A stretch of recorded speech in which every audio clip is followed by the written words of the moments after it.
ओम नमः शिवाय। तंत्र के रचयिता भगवान शिव को मेरा नमस्कार है। इस धरा पर कुछ ऐसी विचित्र शक्तियां हैं, कुछ ऐसा है जो मानव की समझ से परे है। जब मानव इस तरफ अपने कदम बढ़ाता है तो वो अचंभित रह जाता है इन सब शक्तियों को देखकर। ये कुछ ऐसा ही है जो कि मानव की पहुंच से बहुत दूर है, लेकिन कुछ साधु संत, पीर फकीर इस विद्या को जानते हैं। मैं बात कर रहा हूं मोहिनी मंत्र की। कई लोगों को ये कोरी कल्पना लगती है, लेकिन जिसके पास ये सिद्धि है, जिसके पास ये विद्या है, वो रोज ही इसका इस्तेमाल करते होंगे। और इस विद्या को अर्जित करने के लिए क्या क्या सामग्री लगती है, किस तरह से इसको अर्जित किया जाता है, वो सब मैं आपको यहां बता सकता हूं। सबसे पहले तो आपको विश्वास करना है कि जो मोहिनी मंत्र है वो वास्तव में होते हैं। यदि आप विश्वास करने में असमर्थ हैं तो आगे इस वीडियो को ना देखें। यह वीडियो आपके लिए नहीं है। जो साधक हैं, जो वास्तव में चाहते हैं कि वो कोई सिद्धि प्राप्त करें, तो उनके लिए मैं आज काम रूप की मोहिनी की सिद्धि देने वाला हूं। क्योंकि अभी जो काल चल रहा है वो सावन मास है और इसमें वो सब कुछ आपको मिल सकता है जो आप कल्पना भी नहीं कर सकते।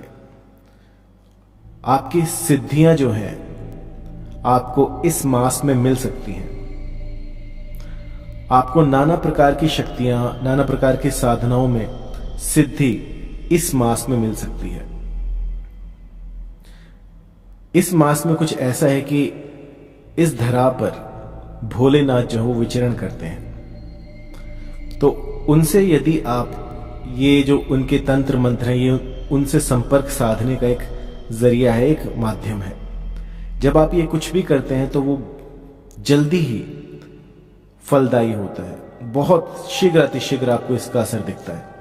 तो जो भी इच्छुक है, जो भी साधक, वो चाहते हैं कि जो हमारा प्राचीन भारत था, जिसमें कि दूर दूर से न जाने कितने देशों से लोग ये सीखने आते थे यहां पर, लेकिन कुछ काल ऐसा आया, कुछ समय ऐसा है कि वो सारा जो ज्ञान था वो नष्ट हो गया है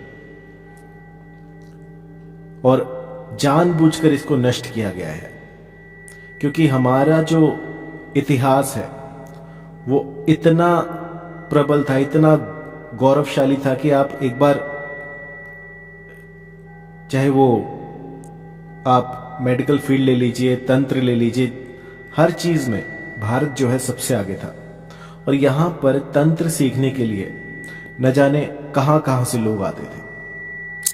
तो एक वैसा ही बेहतरीन मंत्र जो कि कभी खाली नहीं जाता, एक बार लगा दिया समझिए रामबाण इलाज है, किसी के हटाए नहीं हटेगा। और उम्र भर के लिए जो भी, जिस पर भी आप ये लगाओगे वो बस आपकी ही बोली बोलेगा, जैसा आप कहोगे बिल्कुल वैसा ही करेगा। कई बार आपने सुना होगा कि किसी ने कुछ खिला दिया, पिला दिया, तो अब वो उसी की बातें मानता है, कुछ वैसा सही करता है जैसा वो कहता है।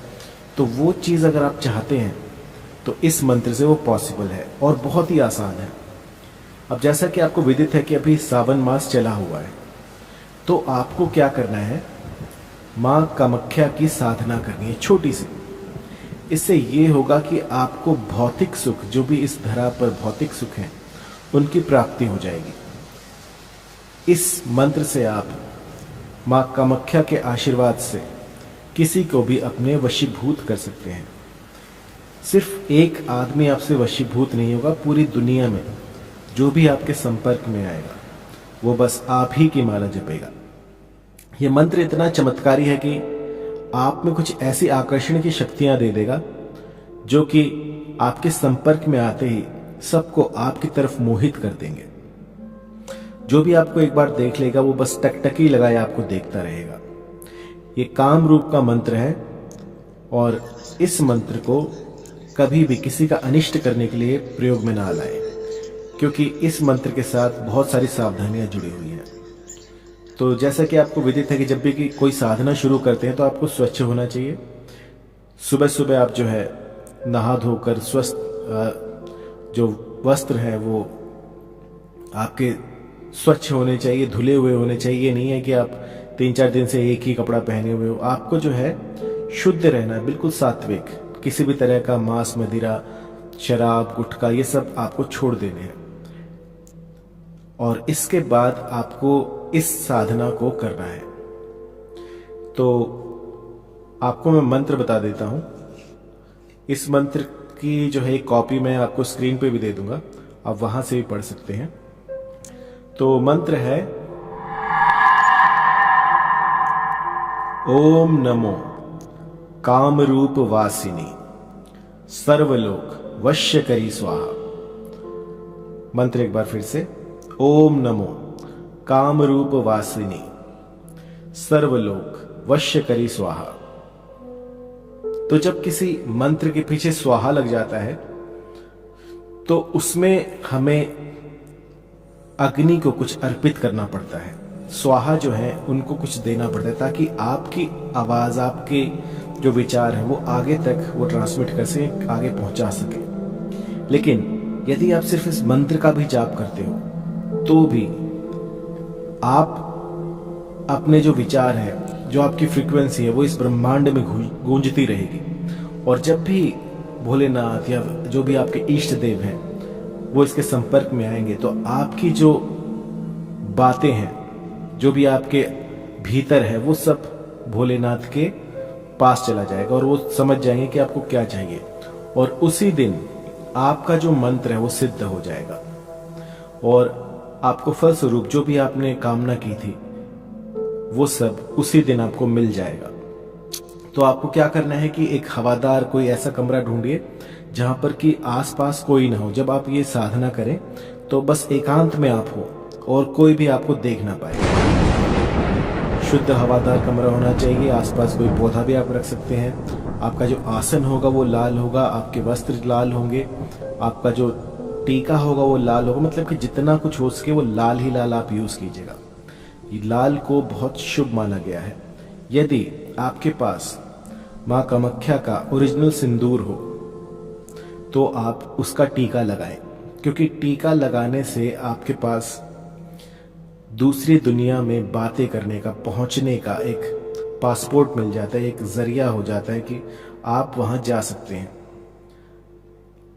टीका लगाने से भिन्न भिन्न तरह की शक्तियां आपसे दूर रहती हैं, आपका बाल विवाह का नहीं कर पाती।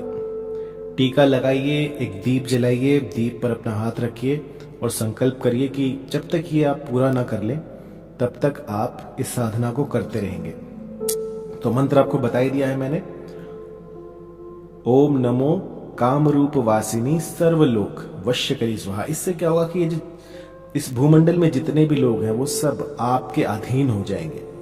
ये ऐसा भी नहीं होगा कि आप जा रहे हो तो बस आप सब आपसे अधीन ही हो जाएंगे। लेकिन मेरा कहने का मतलब ये है कि आपकी बात कोई टालेगा नहीं। यदि कोई जैसे आपको किसी अपनी गर्लफ्रेंड को अट्रैक्ट करना हो, किसी बॉयफ्रेंड को अट्रैक्ट करना हो, आपके पति आपसे दूर रहते हो, तो भी आप इस मंत्र का प्रयोग कर सकते हैं। यदि कोई ऐसा एक स्पेसिफिक पर्सन है कि उसको अट्रैक्ट करना है तो आपको क्या करना है कि जब इसका चैंटिंग पूरी हो जाए, जब आप इसका गुम्फन पूरा कर लें, उसके बाद आपको अपना जो भी आपके दिलो दिमाग में है उसको बोलना है कि मुझे इस कार्य की सिद्धि चाहिए और माँ कामाख्या इसको पूरा करें। जो भी आपके जैसे भी आप प्रे करते हैं वैसे आप कह सकते हैं। लेकिन जब तक ये मंत्र पूरा ना हो 108 या 1000 बार, 2000 बार, जितना आप कर सकें, जितना ज्यादा गुम्फन होगा उतना ही ये सटीक लगेगा। यदि आप इस मंत्र का रोज 108 की संख्या में जाप करते हैं तो आपके साथ आकर्षण की शक्ति चलेगी जो कि सामने आने वाले किसी को भी वशीभूत कर देगी। तो इसका जो समय रहेगा वो है, आप कभी भी कर सकते हैं सावन में, और यदि आप सावन के बाद भी करना चाहते हैं तो सुबह का समय रहेगा। लेकिन अभी सावन में आप जितना करें उतना अच्छा है, चाहे सुबह करें, शाम को करें, रात को करें, कभी भी कर सकते हैं। और इसके बाद जब सावन खत्म हो जाए तो आप सिर्फ सुबह में ही कर सकते हैं, ब्रह्म मुहूर्त में। सात्विक रहिए और एक कमरा बनाइए अपना जहां पर कि आप ये साधनाएं करें।